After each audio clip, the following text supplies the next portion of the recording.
Sometimes one quiet night can change how a whole nation feels. That's what happened inside the Washington Civic Hall, the night when applause turned into something more powerful than politics. The chandeliers above glowed softly, throwing gold light across a sea of faces. Teachers, lawmakers, journalists, students, and families all sat together under one roof. The air was warm with gratitude. It wasn't a night for debate or division. It was a night meant to honor the people who build the future quietly, America's teachers. Rows of polished chairs stretched toward a velvet-draped stage. A live orchestra played softly, like a heartbeat beneath the chatter. The banners shimmered, the smell of fresh flowers filled the air, and for a rare moment in Washington, everyone seemed to agree on one thing: respect. When Representative Jasmine Crockett walked out, the room hushed. Dressed in a deep emerald gown, she looked calm, confident, and real. She wasn't there to campaign or convince. She was there to thank. Her voice was steady as she began. "We're not here to debate tonight. We're here to celebrate those who shape our minds before they shape our careers, our teachers." The crowd leaned in. Something about her tone felt different. She didn't sound like a politician reading from a script. She sounded like a daughter speaking from her heart. She smiled softly, eyes moving over the audience. "You might not remember your first math test or your first essay," she said, "but you'll never forget the person who told you that you could do better." A quiet murmur moved through the hall. Heads nodded. Eyes shimmered. Even the reporters lowered their cameras for a moment. Jasmine continued, her voice gentle but full of weight. "My mother used to say that teachers don't just open books, they open doors. Some of those doors lead to success, some to healing, but every single one opens to a better world." Applause rippled through the crowd. In that applause, something human began to stir. In the second row, a man named Kash Patel shifted in his seat. His face, usually composed and unreadable, softened. Kash was known for his sharp reasoning, his military precision, and his iron discipline. But tonight, something about Jasmine's words was pulling at old memories. As she spoke about teachers spending their own money on classroom supplies, his mind drifted back to his mother, a high school math teacher in Ohio. He could see her in his memory. Chalk dust on her fingers, papers stacked beside her late at night. Then Jasmine said something that made him swallow hard. "A great teacher doesn't prepare you for exams. They prepare you for life. They don't wait for applause, but when it finally comes, they've already earned it." Kash unclasped his hands. Slowly, he exhaled. The people around him felt it too. That warmth in their chests that comes from remembering the ones who believed in you before you believed in yourself. For Jasmine Crockett, that person had been her first-grade teacher, Mrs. Carter. She often said her life didn't begin the day she was born, but the day she met Mrs. Carter. She could still see the classroom, the chalkboard, the crayons, the soft smile of the woman who once said, "You've got a teacher's heart, Jasmine." Her own mother had been a public school teacher too. Every evening, she'd come home carrying stacks of papers and a tired smile. Their kitchen table was a grading desk. Their refrigerator was covered in student drawings. Jasmine would help staple worksheets or write kind notes to students who were struggling. Her mother used to tell her, "Teaching isn't a job.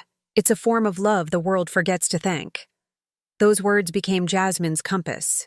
When she entered politics, she promised herself that no matter how high she climbed, she'd never forget the people who built the ladder. That's why, when she was invited to give this keynote speech, she didn't see it as an opportunity for headlines. She saw it as a homecoming. Meanwhile, Kash Patel had come to the event out of respect, not emotion. He'd attended countless ceremonies like this, polite applause, predictable speeches. But from the moment Jasmine began to speak, something inside him shifted. Her words weren't polished talking points. They were personal. The way she described the smell of chalk, the sound of a teacher's heels on the floor. It was like she'd been in his childhood home. He could almost hear his mother's voice again, saying, "One day, one of my students will change the world. I just want to make sure they get the chance. Kash remembered being a boy who didn't understand why she cared so much, why she stayed up late grading, or spent her own savings on notebooks. He hadn't appreciated it back then, but sitting there now under the golden light, he finally did. Jasmine's voice carried softly over the orchestra. "There's a certain magic in teaching," she said, "because teachers plant seeds they may never see bloom. They water dreams they'll never live to see. But they do it anyway." The audience was silent. You could hear the soft breath of hundreds listening, really listening. Kash closed his eyes for a second. Her words didn't sound like praise anymore. They sounded like truth. For years, he'd fought battles in boardrooms, argued over education budgets, reformed policies, and forgotten the human faces behind those numbers. But now it wasn't about policy. It was about people. He looked around. Elderly teachers sat beside their former students. Some held hands, some wiped tears. Then his gaze returned to Jasmine. Her hand rested gently on the podium. She looked up, eyes shining, voice trembling just a little. Not from nerves, but from love. "My 7th grade teacher once told me," she said softly, "You're not meant to fit in, Jasmine. You're meant to stand out, but do it with purpose." The hall went quiet. Those words seemed to hang in the air, echoing in every heart. Kash thought of his mother again. How she used to tell him, "When you're strong, don't forget to be kind." For years, he'd remembered the strength. But tonight, he finally remembered the kindness too. Jasmine stepped away from the podium, her emerald gown catching the light. "I've met teachers who worked 3 jobs just to afford supplies," she said. "Teachers who taught through storms, through illness, through grief. They are the heartbeat of this nation's hope, steady, selfless, and unbreakable." The crowd clapped again. But Jasmine lifted her hand for silence. "We honor soldiers for fighting wars," she said, "but teachers fight ignorance every single day. They battle doubt, fear, and indifference, not for medals, but for moments. The moment a child says, 'I understand,' the applause rose again, this time deeper, emotional, alive. And right then, something inside Kash Patel moved. Respect, real respect, doesn't need to be said. It needs to be shown. He didn't plan it. He didn't think about cameras or headlines. He just felt it. The surge of gratitude that came from somewhere deep, guided by memory. Jasmine continued speaking, unaware of what was about to happen. Her words grew softer, almost like a prayer. "The greatest classroom," she said, "is the heart." Kash took a slow breath. His fingers trembled slightly as he placed them on the armrest, and then he began to rise. The orchestra's notes lingered in the air. The lights dimmed slightly, and the cameras zoomed toward the stage. No one knew what was coming, not even Jasmine. Kash stood tall, eyes glistening under the golden light. In that one movement, the night began to change. The people around him started to notice. One by one, heads turned. A wave of whispers rippled across the hall. And before anyone could understand why, Washington was about to witness a moment the whole world would remember. Sometimes, all it takes is one person to stand and suddenly, the whole world remembers what it means to feel. The people around Kash Patel started to notice. Heads turned. Whispers spread across the rows like wind moving through grass. A lawmaker was standing, not to protest, not to speak, but simply to honor. At first, only a few people saw him. Then more began to rise, unsure why, but feeling something inside them say, "This is right." Within seconds, the sound of applause filled the Washington Civic Hall. It began as a ripple, polite, curious, and then grew louder, deeper, like thunder mixed with gratitude. On the stage, Representative Jasmine Crockett froze mid-sentence. Her hand rested on the side of the podium, her eyes wide. She didn't plan for this. No one did. For a heartbeat, she just stood there, breathing in the sound of hundreds of hands clapping in rhythm. The orchestra joined in softly, the violins trembling under the roar.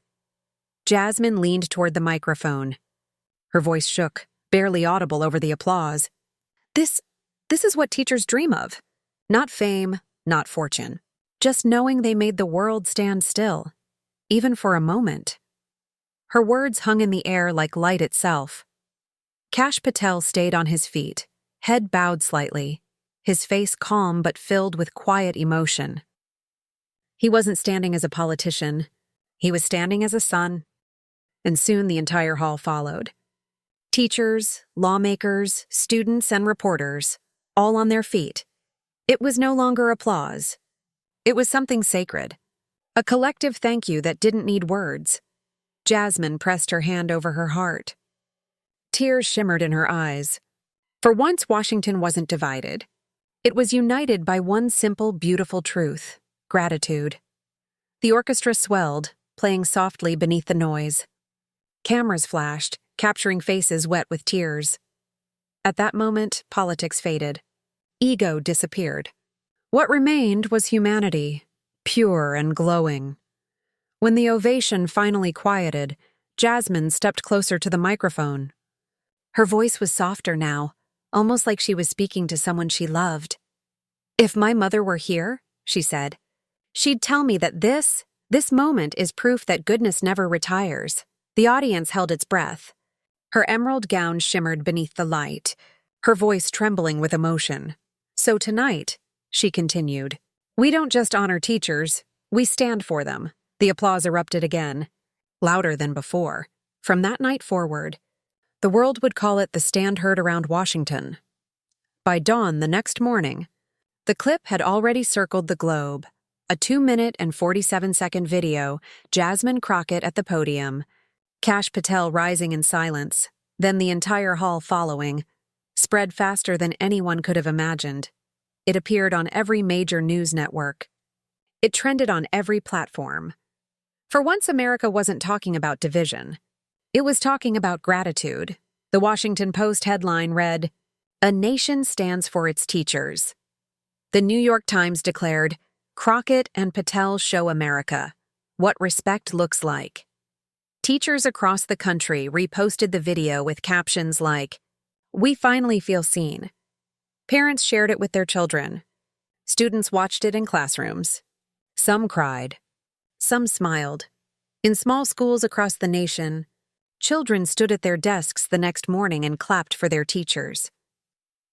A middle school teacher in Kansas wrote on her board, "We stand too." For Jasmine, the response was overwhelming.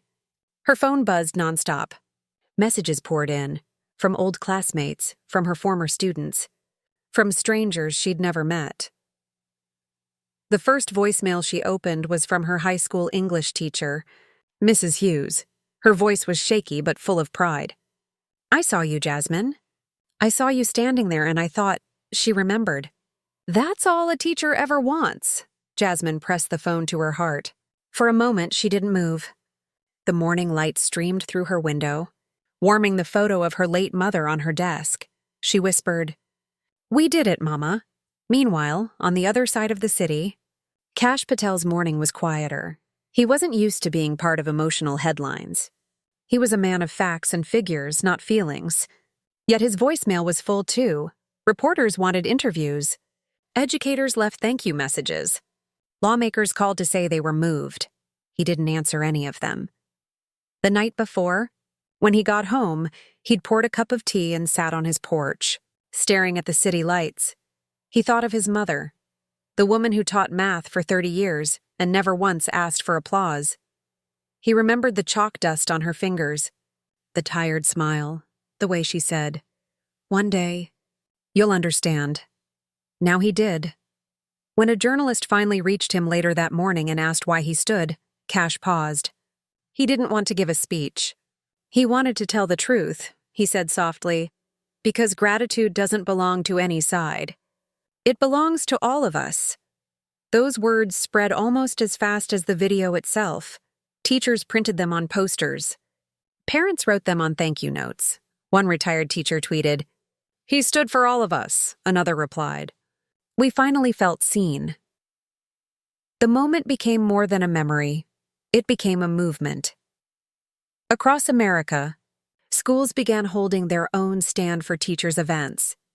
In Detroit, a young boy named Miguel handed his math teacher a note that said, "You made me believe I was smart.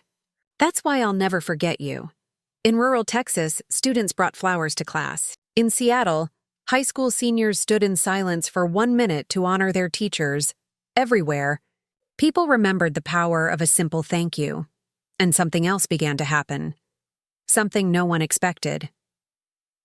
In Congress, lawmakers who rarely agreed on anything started talking, really talking, about how to support teachers.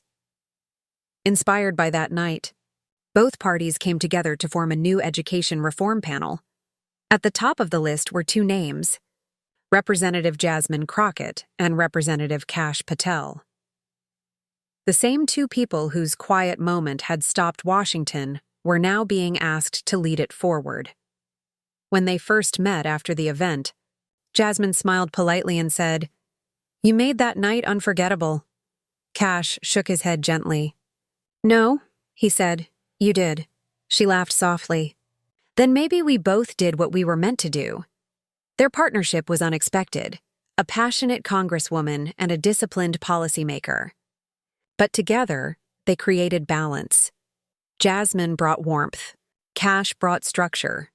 Together, they drafted what would become the Educator Recognition and Support Act, a bill designed to give teachers better pay, mental health support, and classroom grants. For the first time in years, a bill passed through Congress with almost unanimous support. When it was signed into law, the applause that filled the chamber wasn't political, it was human. Jasmine looked across the room at Kash. He gave a small nod. It was their second standing moment. Quieter, but just as meaningful. After the ceremony, Jasmine returned to her hotel room, exhausted but glowing. She sat by the window, scrolling through messages until one caught her eye. It was a picture of a group of children holding a handmade sign. It read, "We stood too." Tears filled her eyes. She saved the image and set it as her phone background. Across town, Kash Patel came home to a small brown package on his doorstep. Inside was a faded photograph. A classroom full of smiling students. A teacher standing proudly at the front. A short note was tucked beside it. "She taught me too." "Thank you for standing for her." He sat on his porch again, the photo trembling slightly in his hands. This time, he smiled, not for cameras, not for history, but for peace. He looked up at the sky, whispered something only he could hear, and placed the photo beside his cup of tea. That night, before the lights went out in Washington, something felt different, not because laws had changed, but because hearts had. For one brief, extraordinary moment, America wasn't divided by sides. It was united by gratitude. But Jasmine didn't know yet that her journey was far from over, because sometimes, when the world starts to stand, it looks to those who stood first for what comes next. And as the moon rose above the city, one message glowed on Jasmine's phone, from a number she didn't recognize. It read only 4 words, "We're not done yet." She stared at it, her heartbeat quickening. She didn't know who sent it, but she could already feel that another chapter was about to begin. Sometimes, a few words on a glowing screen can open a door you didn't know was waiting. Jasmine Crockett sat alone in her quiet hotel room, the city lights flickering outside her window. The message on her phone pulsed softly. "We're not done yet." Her heartbeat quickened. For a long second, she just stared at it. No name, no signature. Just those 4 words. She thought it might be a prank. Or maybe someone from her team, still emotional after the ceremony. But something in her gut told her it meant more. She typed back slowly. "Who is this?" No reply came. Only silence. She set the phone down and walked to the window. Below, the city moved like a slow river of lights. Cars, people, stories, all flowing toward tomorrow. She whispered, "We're not done yet," and smiled faintly. Maybe they weren't, because gratitude, once awakened, doesn't fade easily. A week later, Jasmine was back in Washington. The viral moment had calmed, but the energy it created hadn't. Her office was filled with letters, real letters. handwritten by students, parents, and teachers from across America. One envelope caught her eye. It was from a small town in North Carolina. The handwriting was shaky, the ink slightly smudged. It read, "Dear Representative Crockett, I watched your speech with my students." One of them stood up and said, "She's talking about my grandma." My grandma was a teacher too. Thank you for helping the world remember her. Jasmine pressed the letter to her chest. The same warmth filled her that she had felt on stage that night. She walked to her desk and looked at the framed photo of her mother again. "We're not done yet," she whispered. Not even close. Meanwhile, Kash Patel was back at work, quiet, focused, unchanged on the surface. But inside, something had shifted. He still wore his suit, still carried his notes, still walked the marble halls of Congress with calm precision. But people noticed the difference. He listened more now. He smiled more, and sometimes when policy meetings grew tense or arguments got too sharp, he'd simply say, "Let's remember who this is for," and everyone in the room would soften. He didn't plan it. It just became part of him. One morning, he received another small package. No return address again. Inside was a letter written in neat cursive. "Mr. Patel, I'm a first-year teacher in Cleveland. I saw you stand. My students asked me why you did it. I told them, because kindness still matters. Thank you for reminding us." He folded the letter carefully and placed it in his drawer beside the photograph from the last package. Then he leaned back in his chair and closed his eyes. His mother's voice echoed softly in his mind. "Education is the one gift that multiplies when shared," he smiled. "You were right, Mom," he whispered. "It really does." Months passed. Seasons changed. The viral video still played on news anniversaries, in documentaries, in classrooms. But what mattered most wasn't the fame. It was the ripple across America. Something new had begun.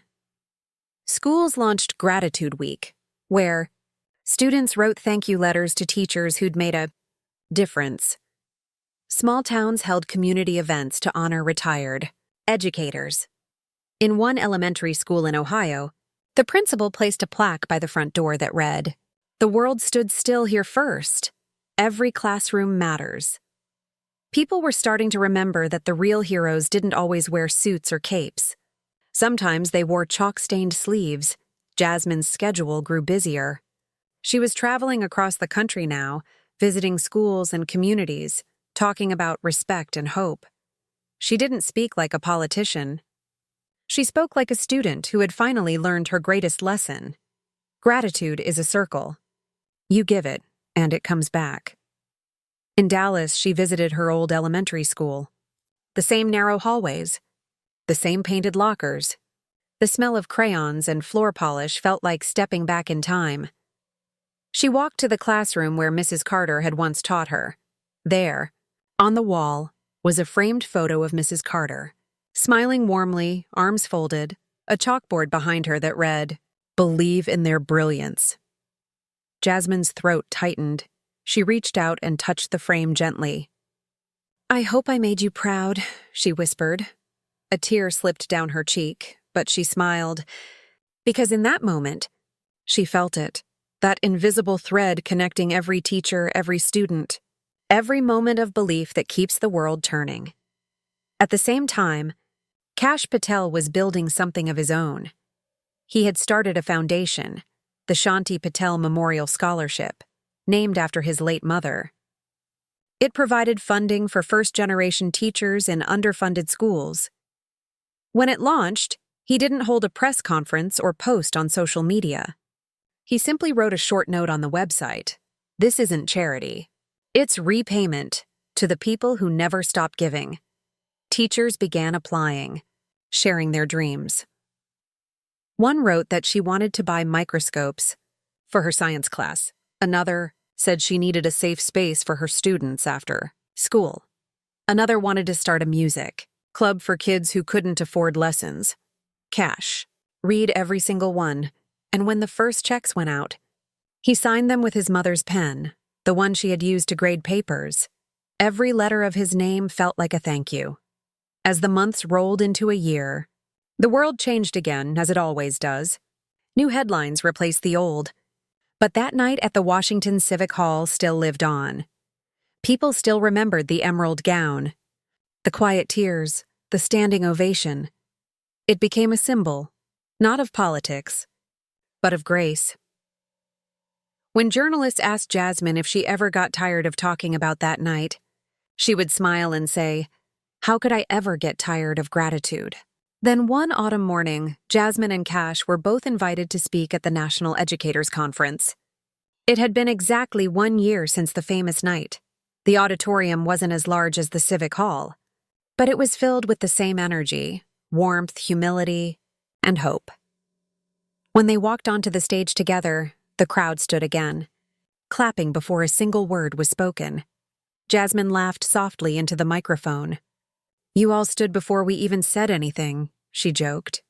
The audience chuckled, but then quieted to listen. Her voice softened.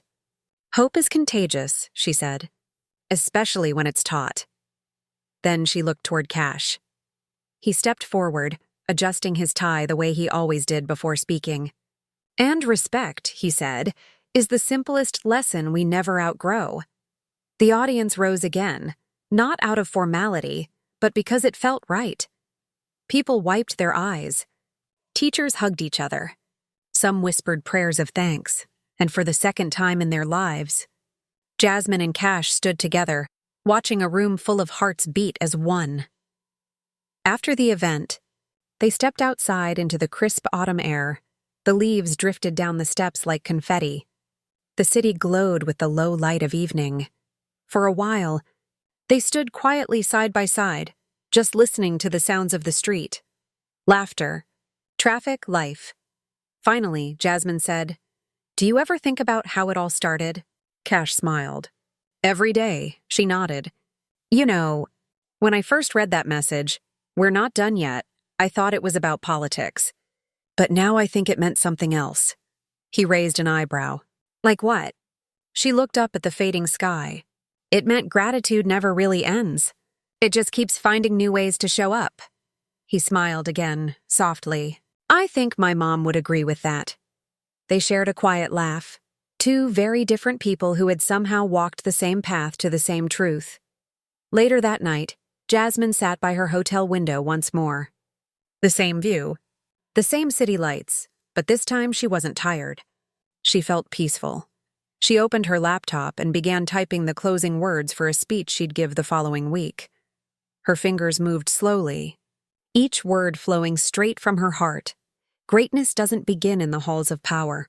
It begins in classrooms filled with patience, laughter, and love.